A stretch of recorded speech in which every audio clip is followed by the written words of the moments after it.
মানে এই বোতলে করে এটা কি করেন? চেরি ফর্টিফাইড পাম অয়েল অলিয়েন এটা তৈরি করেন, এই তো? এদিকে আসেন, আসেন কথা বলেন। জানা কি বিষয়? এই তেল জি স্যার। বিএসটি এর অনুমোদন আছে আপনাদের? স্যার এটা আমি বলতে পারি না স্যার, আমি বলতে পারি। বলতে না পারলে কিভাবে হবে? কয় লিটার করেন মোট? এটা 1 লিটার বোতলে ইয়া নাই কোনো। বোতল কয় রকমের আছে? ও বিভিন্ন রকমের বোতল আছে।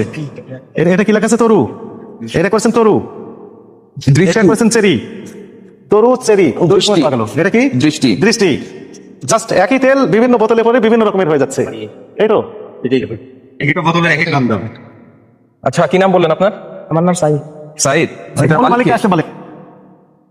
হ্যাঁ এটা হচ্ছে তিন না তিন, এটা হচ্ছে তিন তরু, তিন দৃষ্টি, চেরি। আচ্ছা আমরা সামনে 4 রকমের পাওয়া গেল। রকম পাওয়া গেছে, আরো আছে কি না? তিন। আস্তে ভাই আস্তে, 1 মিনিট। এইগুলো প্যাকেজ খুলেন তো দেখি। ওই ছেলেটা কোথায় গেল? ওই জন্য না যায়। খুলেন। ঠিক আছে, এটা আরেকটা পাওয়া গেছে, চেরি, তরু, দৃষ্টি, তিন। 4 রকমের ব্র্যান্ড পাওয়া গেছে। একই তেল এই 4 রকমের বোতলে পরে 4 রকম ব্র্যান্ড হয়ে যাচ্ছে, কোনোটাই বিএসটি